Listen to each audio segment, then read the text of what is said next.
Assalomu alaykum, hurmatli talabalar. Bugun sun'iy intellekt asoslari fanidan ikkinchi darsimizni boshlaymiz.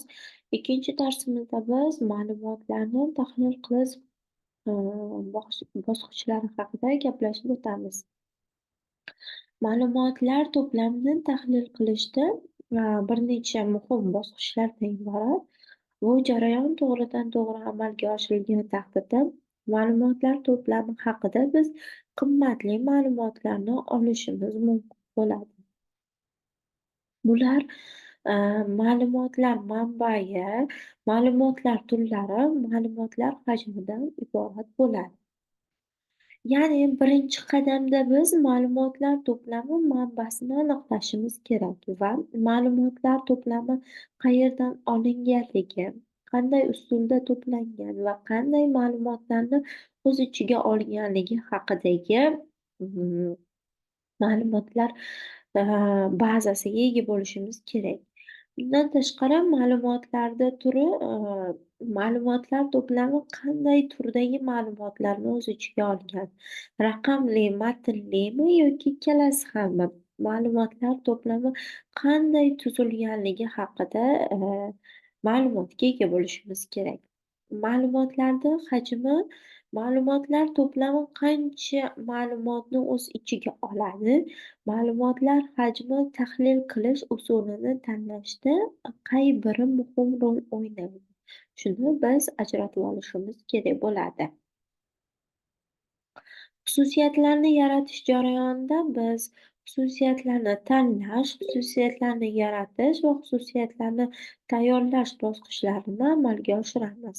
Bular yordamida biz ma'lumotlar to'plamini tahlil qilish uchun qanday xususiyatlarni o'z ichiga oladi? Muhim xususiyatlarni aniqlashimiz kerak bo'ladi. Ba'zi hollarda yangi xususiyatlarni yaratish zarur bo'lishi mumkin. Bu xususiyatlar mavjud xususiyatlardan hosil qilingan ham bo'lishi mumkin. Xususiyatlarni tayyorlash jarayoni bu tanlangan xususiyatlarni tahlil qilish uchun to'g'ri formatda keltirish kerak bo'ladi.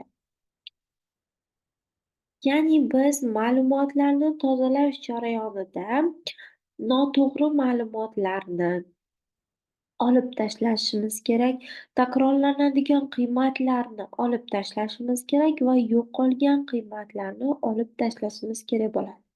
Ya'ni bu qanday amalga oshiriladi? Ma'lumotlar to'plamida noto'g'ri ma'lumotlar bo'lishi mumkin. Masalan, noto'g'ri sanalar, g'alati belgilar yoki yo'qolgan qiymatlar. Bu bizni to'plamimiz uchun kerak emas va bu ma'lumotlar biz uchun, foydalanuvchilar uchun muhim hisoblanmaydi. Takrorlanadigan qiymatlar. Ma'lumotlar to'plamida takrorlanadigan qiymatlar bo'lishi mumkin.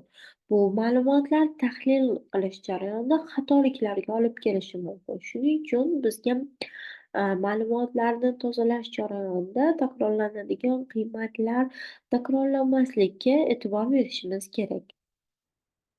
Yo'qolgan qiymatlar. Ma'lumotlar to'plamida yo'qolgan qiymatlar ham bo'lishi mumkin. Bu yo'qolgan qiymatlarni to'ldirish yoki olib tashlash kerak bo'ladi. Misol uchun, biz guruh ma'lumotlar to'plamini oladigan bo'lsak, u yerda kimnidir yoshi yoki kimnidir qaysidir kategoriyasi noto'g'ri ma'lumot. Misol uchun, telefon raqamlari. Biz telefon qilib ko'ramiz, bu noto'g'ri ma'lumot bo'lsa, biz uni olib tashlaymiz. Sababiki, sun'iy intellekt yordamida ma'lumotni o'qitayotganimizda u yerda noto'g'ri fakt kelib chiqishi mumkin. Yoki, misol uchun ba'zi bir talabalarda telefon raqamlari yozilmagan bo'lishi mumkin. Sizda mavjud familiya ismi, tug'ilgan manzili, yoki tug'ilgan sanasi, lekin uni telefon raqami kerak emas. Misol uchun kimdir qidiruv sistemasiga aynan uni telefon raqamini qidiradigan bo'lsa, bu ma'lumot unda chiqmaydi va bu ma'lumot foydalanuvchi uchun kerakli hisoblanmaydi. Shuning uchun to'liq ma'lumotlarni, biz olganimiz muhim hisoblanadi. Ma'lumotlarni to'ldirish jarayoniyam bir qancha etaplarda amalga oshiriladi. Bu o'rtacha qiymat, median qiymat, oldingi yoki keyingi qiymat. Yo'qolgan qiymatlarni o'rtacha qiymat bilan to'ldirish mumkin. Bu eng oddiy usullardan biri hisoblanadi. Misol uchun,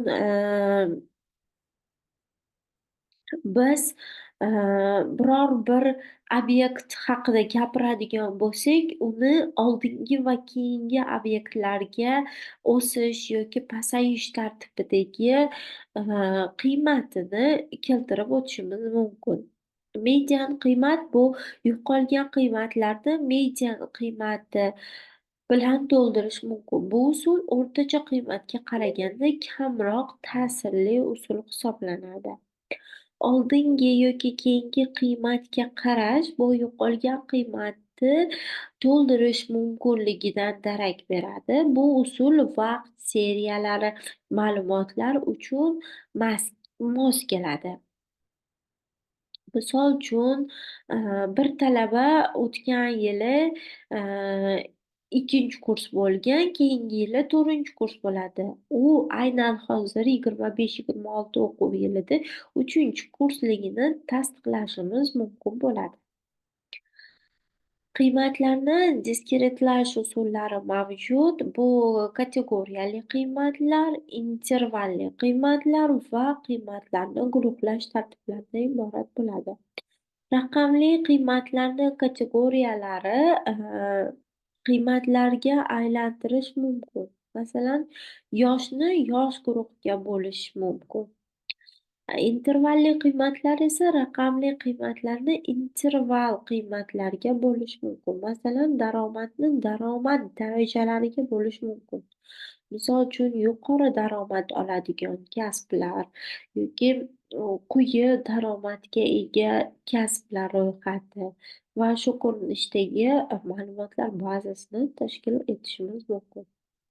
Qiymatlarni guruhlash bu bir necha qiymatlarni bir guruhga birlashtirish mumkin. Bu ma'lumotlarni soddalashtirishga yordam beradi. Ya'ni, o'rtacha 5 million oladigan, shaxslarni guruhlayotganimizda, misol uchun, shifokorlar, o'qituvchilar, bank, xodimlari kirishi mumkin. Bu aynan bitta qiymatga bir necha guruhni birlashtirishga misol bo'la oladi. Bundan tashqari biz qiymatlarni, o'zaro bir-biri bilan bog'lashimiz ham mumkin. Bu standartlashtirish, normalizatsiya va qiymatlarni logofirmlashga, misol bo'ladi. Standartlashtirishda barcha qiymatlar bir xil shakl bo'yicha ifodalanadi. Misol uchun, xalqaro standartlar bo'yicha, pul birliklari turli xil ko'rinishda bo'lishi mumkin. USSD, dollar ko'rinishda, misol uchun, so'm ko'rinishda, Qirg'iziston ko'rinishda. Bunaqa ma'lumotlarni avtomatlashtirayotganimizda, ya'ni ma'lumotlar bazasini taqdim etayotganimizda iloji boricha bitta pul birligiga moslashtirib olsak, muhim bo'ladi.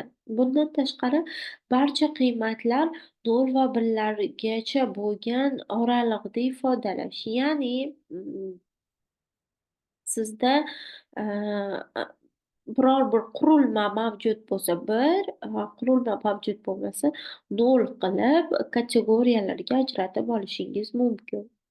Qiymatlarni logofirmlashga misol qilib, katta qiymatlarni bu kichik qiymatlarga almashtirish. Ya'ni masshtablarda bu muhim hisoblanadi. Misol uchun, 1 ga 10 ming masshtabda shunaqa chizmalar, o'tgan darsda ma'lumotlar bazasini tashkil etishda turli xil 3 ta grafikani, 3 ta, versiyasini ko'rib chiqqanmiz. Bu grafik ko'rinish, jadval va aynan xarita ko'rinishi. Aynan xarita ko'rinishi uchun qiymatlarni logofirmlash muhim hisoblanadi. Bundan tashqari, biz natijalarni albatta tahlil qilishimiz kerak. Natijalarni grafiklar, jadvallar va statistik ma'lumotlar yordamida, tahlil qilishimiz mumkin. Ya'ni bu jadvallarni, grafik, O'sha natijalarni grafik yordamida tasvirlashda natija tushunishga ancha oson bo'ladi. Jadval yordamida ko'rsatishimiz mumkin. Bu batafsil o'rganish imkonini beradi. Statistik ma'lumotlar esa chuqurroq ma'lumotlarni anglash va ularni ma'lumotlarni olishga yordam beradi. Bugungi darsimiz tugadi. O'ylaymanki, barchangizga tushunarli bo'ldi. E'tiboringiz uchun rahmat.